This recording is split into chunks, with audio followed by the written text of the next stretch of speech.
अभी तक हम श्रवण चुके हैं कि किस प्रकार राजा सगर के 60,000 पुत्रों ने कपिल जी का तिरस्कार किया, जिसके कारण वे जलकर भस्म हो गए। लेकिन राजा सगर के पौत्र अंशुमान ने कपिल जी से प्रार्थना करके उन सब के उद्धार का उपाय पूछा। तब कपिल जी ने उन्हें बताया कि उनके चाचाओं का उद्धार केवल गंगा जल से होगा। आगे शुकदेव जी परीक्षित जी से कहते हैं कि अंशुमान ने गंगा जी को लाने की कामना से बहुत वर्षों तक तपस्या की, परंतु उन्हें सफलता नहीं मिली। समय आने पर उनकी मृत्यु हो गई। अंशुमान के पुत्र दिलीप ने भी वैसी ही तपस्या की, परंतु वे भी असफल ही रहे। समय आने पर उनकी भी मृत्यु हो गई। दिलीप के पुत्र थे भगीरथ। उन्होंने बहुत बड़ी तपस्या की।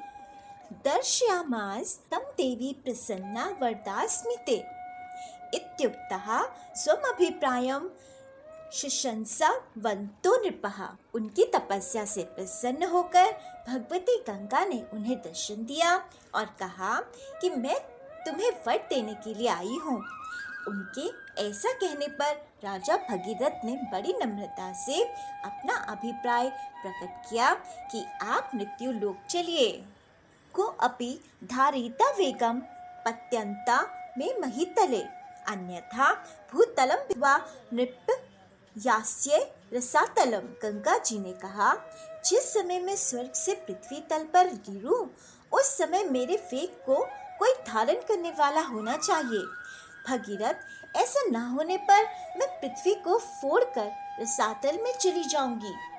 इसके अतिरिक्त इस कारण से भी मैं पृथ्वी नहीं जाऊंगी कि लोग मुझ में अपने पाप धोएंगे, फिर मैं उस पाप को कहाँ धोऊंगी। भगीरथ, इस विषय में तुम स्वयं विचार कर लो। तब भगीरथ ने बहुत ही विनम्रता से कहा, साधवो न्यासिनः शान्ता ब्रह्मनिष्ठा लोक पावनः हरन्त्यघं ते अंगसंगात् तेष्वास्ते हायग्भिद्धरीः। भगीरथ ने कहा, माता, जिन्होंने लोक परलोक धन संपत्ति और स्त्री पुत्र की कामना का संन्यास कर दिया है, जो संसार से उपरत होकर अपने आप में शांत हैं, जो ब्रह्मनिष्ठ और लोगों को पवित्र करने वाले परोपकारी सज्जन हैं, वे अपने अंग स्पर्श से तुम्हारे पापों को नष्ट कर देंगे, क्योंकि उनके हृदय में अघ रूप अघासुर को मारने वाले भगवान सर्वदा निवास करते हैं। धारिष्यति ते वेगम रुद्रः त्वा आत्मा शरीरिणाम यस्मिन्नो तमिदं प्रोतं विश्वं शाटीव तंतुषु। समस्त प्राणियों की आत्मा रुद्रदेव तुम्हारा वेग धारण कर लेंगे, क्योंकि जैसे साड़ी सूत में ओतप्रोत है, वैसे ही यह सारा विश्व भगवान रुद्र में ही ओतप्रोत है।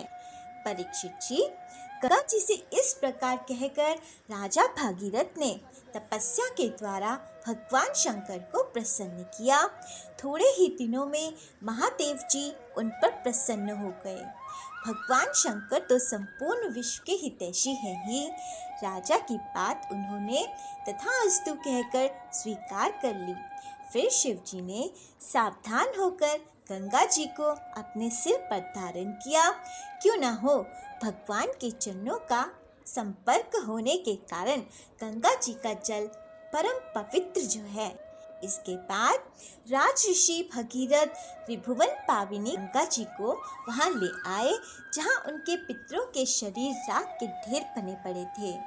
वायु के समान वेग से चलने वाले रथ पर सवार होकर आगे आगे चल रहे थे और उनके पीछे पीछे मार्ग में पड़ने वाले देशों को पवित्र करती हुई गंगा जी दौड़ रही थीं।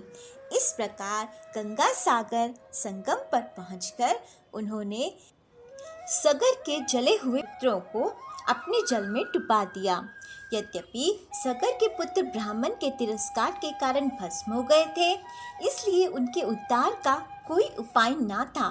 फिर भी केवल शरीर की राख के साथ गंगा जल का स्पर्श हो जाने से वे स्वर्ग चले गए। परीक्षित जी, जब गंगा जल से शरीर की राख का स्पर्श हो जाने से सगर के पुत्र स्वर्ग को चले गए, तब तो जो लोग श्रद्धा के साथ नियम पूर्वक गंगा जी का सेवन करते हैं, उनके संबंध में तो कहना ही क्या है।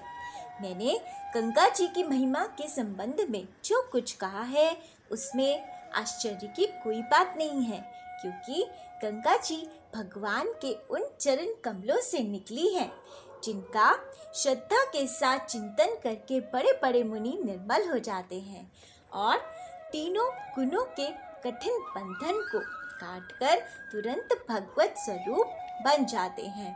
फिर गंगा जी संसार का बंधन काट दे, इसमें कौन सी बड़ी बात है। तो बंधुओं, यहाँ पर गंगा अवतरण का प्रसंग समाप्त होता है। आगे भगीरथ जी के वंश का वर्णन करते करते शुकदेव जी हमें ले जा रहे हैं श्री राम जी की लीलाओं की ओर, जिसे हम आने वाले वीडियोस में श्रवण करेंगे। तब तक भगवान जी का नाम जाप करते रहिए। हरिओम नमो भगवते वासुदेवाय, हरिओम नमो भगवते वासुदेवाय, हरिओम नमो भगवते वासुदेवाय। जय बिहारी जी की।